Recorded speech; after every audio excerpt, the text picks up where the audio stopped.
Hello and welcome to another YouTube video. Today we're going to be having a little bit of fun, something a little bit less serious than the usual stuff. Today we're going to be talking about your fitness pet peeves. So the things that really piss you off. We're going into topics like Hyrox, running, things you see on social media. I posted this on Instagram a couple of times over the past few weeks and the responses have been extensive. So I've picked 20 of my favourite ones, not necessarily my favourite ones, perhaps some of the most controversial ones, and I'm going to give you my own little take on each one, and hopefully, just hopefully, if it's a pet peeve, you might actually end up being a little bit offended because it might be something you do. I know reading through these, I was like, I have done a couple of these things over the years, so sorry, but also not sorry. First fitness pet peeve, we have half reps on a Hyrox wall ball. Yeah, I can understand this one. There is a lot of footage out there right now showing people, let's just say getting away with some pretty bad depth on their Hyrox wall balls. The standard of judging at the wall balls, for the most part, is really, really good, but I have seen video after video after video of some pretty horrendous stuff, so valid. This one came from another coach, and he said coaches or personal trainers with shit standards. Yeah, this is probably a massive one. If your coach is going out there, not training, taking the piss, getting steaming every single weekend, taking drugs, whatever that person may be doing, is that really someone that you want to put your faith in for your fitness and for helping you lose weight, helping you change your life, if they can't actually do it themselves? Now, everyone's got their own self-development, everyone's got their own progress that they need to make, and I've been through a whole bunch of progress over the past 4 or 5 years. I've never been necessarily perfect, but there is a certain standard that you would expect from a coach, just the same as you would expect from a plumber.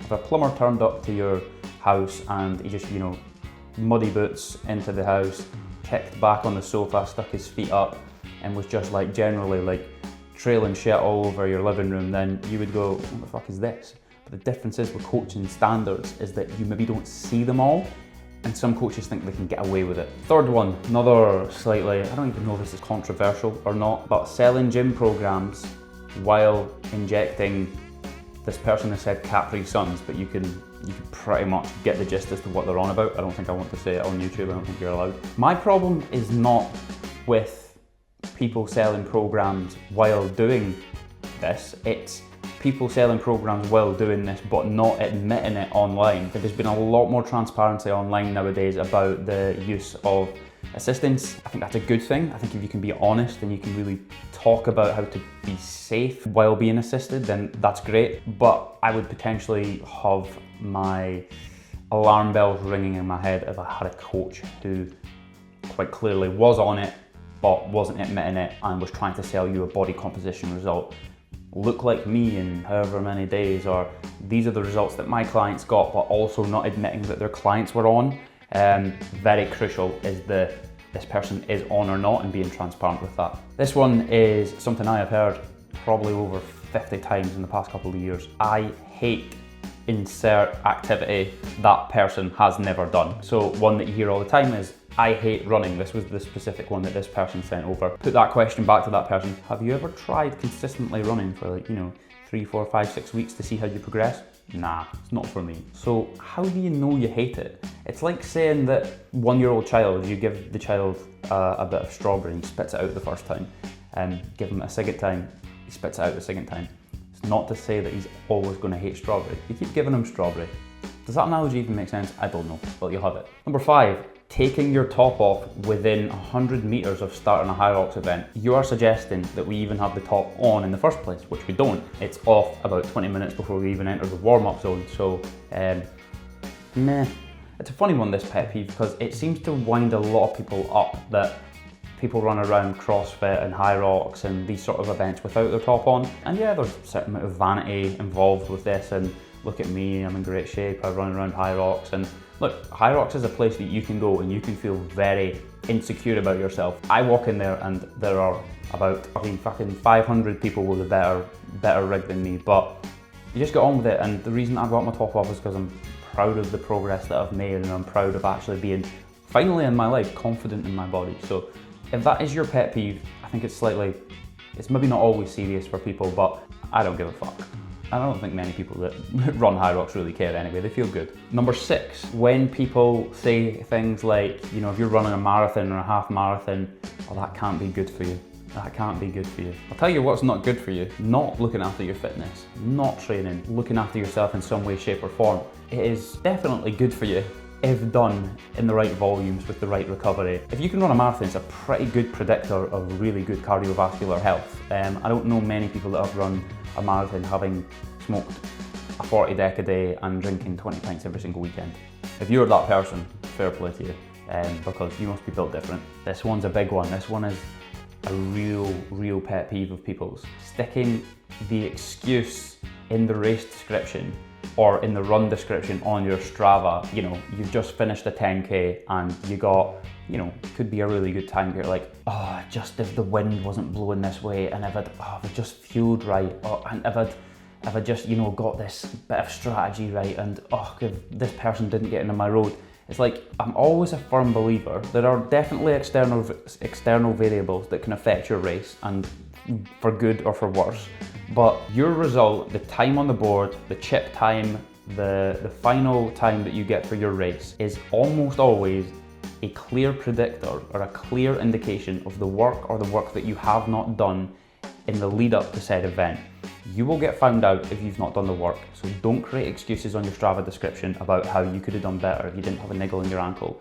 You ran, you crossed the finish line, and that was the result that you got. Leave the excuses out, run, and go again the next time. Number 9, influencers getting gifted entry to massive races. London Marathon, number 1 example of this one. Tons of influencers on like 2-week notice where they're just running the London Marathon. There are people that have like applied for the London Marathon probably 7, 8, 9, 10 years in a row and have still never got in, but Joe Blogs with 500,000 followers just gets straight in. I understand the principle behind why these people get to run these races, but I don't know, feels kind of unfair. 4,000 followers enough to get a race invite, because if it is, then, you know, come on, invite me. Number 10, race shoes in the wild. I don't know if anyone's ever seen this. Just type into TikTok or type into YouTube, Alpha Flies in the Wild, an Australian podcast that does a section. It's called Alpha Flies in the Wild. It's fucking hilarious. It's literally like people wearing super shoes, like carbon plated shoes, and just random everyday like things in life. But the pet peeve attached to this is kind of more around, you know, you've got fucking little Jimmy that turns up to the park run. We're meant to be running like 6:30 Ks, and he turns up in his Alpha Flies, carbon plated, and I'm like, did you really need to wear the bright neon green Alpha Flies? We're not going to be like running fast enough here for those to be relevant. Like, it doesn't bother me too much, but you know, some people get really pissed off by this apparently. Running around Morrison's in your Alpha Flies just in case someone takes the last milk. My number 1 pet peeve in fitness, coming right up. Training cardio, training in general. This isn't actually my pet peeve, but this is possibly one of my number 1 pet peeves. Training cardio, but still vaping. So annoying. Vaping in itself, those little disposable fucking doner kebab, cheeseburger, watermelon gravy flavoured stupid little puffy things, which are just about to get banned in Scotland by the way, are the thickest things I've ever seen in my life. Okay, I kind of understand when people are like, are just like, you know, vaping like a normal vape because they're looking to get off of like smoking or something. But the disposable vapes that you buy for like, I don't know, 3-4 quid, whatever they are, and they've got these stupid little flavours and people just sit there puffing the shit out of them in the pub, in their cars, at work. Do you really understand what it is that you're doing? You're essentially like, you're looking to distract yourself for 2 seconds. There's no benefit, like, okay, yeah, the nicotine is maybe what you're chasing from it, there's a nicotine rush involved. What you're actually chasing from that is simply just like a way to like numb your brain with some quick hit of dopamine that doesn't really even have any health benefit, and look, we don't even know the negative effects that come with these. We've heard some horror stories on some little Facebook article that's popped up, but yeah, please don't be that guy, especially when you're trying to train. If you're trying to run, you're trying to do some sort of cardiovascular exercise, but the first thing that you do when you're finished is go for a vape. Grow up. Grow up. Grow up! So the next one is cheat meals. This person has simply just said cheat meals, and I totally get this one, because cheat meals in themselves, the phrase, the word, suggests that you're doing something wrong. You know, you've eaten really well all the way through the week, and then you get to Saturday and you're like, oh, I'm gonna have a cheat meal, I'm gonna do something bad. Naturally, that gets attached with guilt afterwards, and when you get guilt, you then get, okay, I need to now restrict again after that cheat meal because I need to be on it. I need to be clean, I need to eat healthy. And then what happens is you end up getting in this binge restrict cycle, and this cheat meal ends up becoming a cheat 2 meals, a cheat day. It ends up becoming like just an overindulgence in calories that then results in you feeling even worse again. So like, I've never enjoyed the phrase cheat meal. I've always just liked, well, to not label it and just call it what it is. It's a meal. It's maybe it's a meal out. It's maybe a takeaway. It's maybe a pizza. It's maybe a Chinese. It's maybe something like a little bit higher in calories, a little bit with a little bit more fat. Who knows? Like, it doesn't need to be a bad thing. Just eat your pizza and shut up. Must do exercises for fat loss. You should know by now there is not a one particular exercise for fat loss. It's not the bike, it's not sit-ups, it's not dumbbell thrusters, it's not wall balls, it's not mountain climbers. There isn't one particular exercise for fat loss. That got extinguished years ago. Remember that. Ooh, this one is quite annoying, and this is one that I seen the other day. Here's what I do. Copy me, basically. So you see these posts on Instagram all the time where people basically, here's my gym split, here's my diet, here's what I eat in a day. And yes, I've done these before, but I will always attach a description alongside that as to, this is an example of what I do. Yours is going to be different. All the conditions and the variables in your life are very much different to mine, so your diet, your training are all going to be different, but hopefully we can take some ideas from this. There's one particular person I seen post the other day about how they train, they run and they row and bike for 4 hours, and that's going to be the key to Hyrox success for everyone, if they can get loads and loads of hours on the bike done. And I was just like, look, how many people in this world is that relevant to? How many people who have a full-time job or even a part-time job have 4 hours to cycle? I don't know many people that can be practical for. So here's what I do. It's probably just you, mate. There's probably not many people that are going to take that advice on Instagram. Oh, here's another one that pisses me off. Unqualified influencers selling gym programs because they've got a big following. Really frustrating when you've been to uni for 4 years, you've studied for another 2 years before that, you've done however many qualifications, slogged over research papers, read so many books, been coaching for 5 years, worked with however many 100 clients. Oh no, wait, here's some fucking moron from Towie who's a way to start selling their gym program, and they've, tripled their business. Like, well, they've literally made thousands and thousands of pounds by this one-click program that they probably didn't even make. They probably just went, I got myself in shape once, I had a personal trainer. Like, people see me on Instagram with my six-pack and they're like, well, they would buy my gym program, wouldn't they? And yeah, unfortunately they do. That's kind of just how it works. If you've got a massive following and you've got a decent rig, you probably sell some gym programs. But it all comes out in the wash eventually, and people figure out that you actually don't know what you're talking about. You're actually not that legit. There are a couple of names I can name out there, but I'm not going to. I'm going to reserve that, and I'm not going to be bitter because Team 95 is doing just fine. But if I wasn't, I'm sure I'd be quite better about it. Here's another one. Gatekeepers of certain events and certain fitness events. Now, what this one I think means when, if you're like someone from a slightly different background. So here's one for you, a clean example of this. The running community, so the old school running community, they're not into their, fancy represent clothes, and they're not into their kind of these new style runners that are like, running around with like absolutely jacked rigs, and they're like, how's this person running? Their fucking muscle's not good for running. Now, I understand the argument from both sides, but at the end of the day, like, running is running, and if people are running, and running's taken a massive boom lately, like, because of these people, because of these influencers, because of Hyrox, and there are so many more people running that weren't running before, and people get pissed off, oh, you can't run this, you can't do that. Like, there's a lot of bitterness out there in the running community as to this hybrid athlete thing. Like, I think a lot of them get quite pissed off by it, and they're getting annoyed seeing these people's times go absolutely flying through the roof. I don't know. I don't really care too much about it, but there are definitely gatekeepers of particular sports and particular events that just don't like to see other people join. And there may have been a couple of examples of that lately. This one, I believe, is referring to during the Hyrox race, when someone shouts, on your left or on your right, and they're running past you.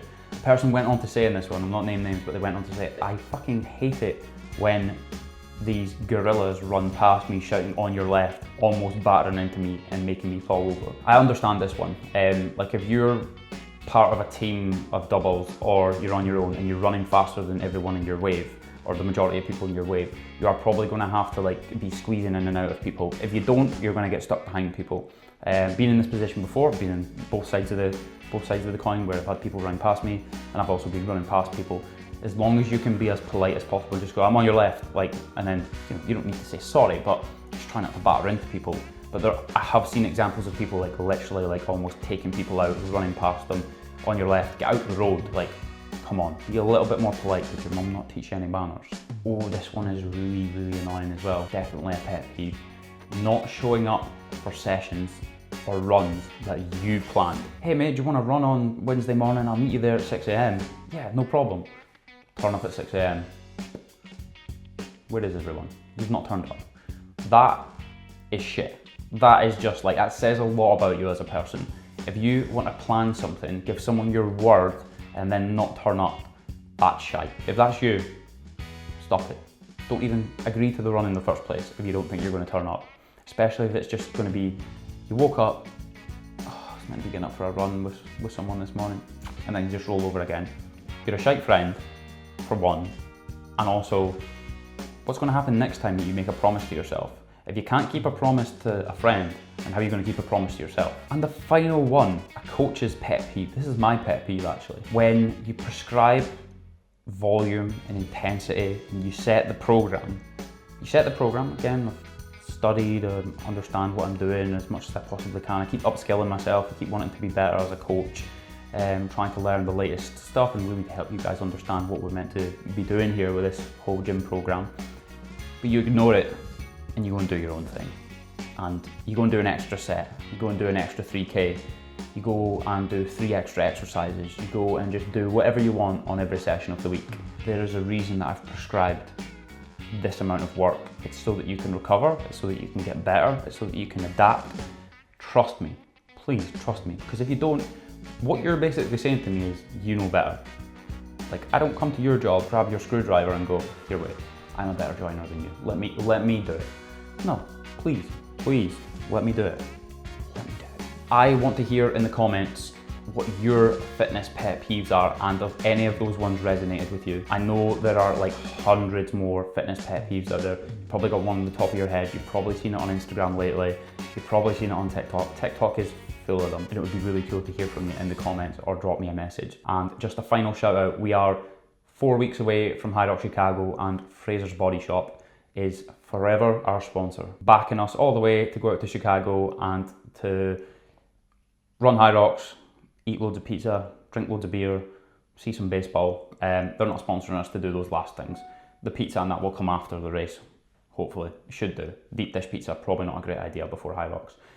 But yeah, and thank you to all our other sponsors. We got various other sponsors that have supported us along the way. So yeah, thank you.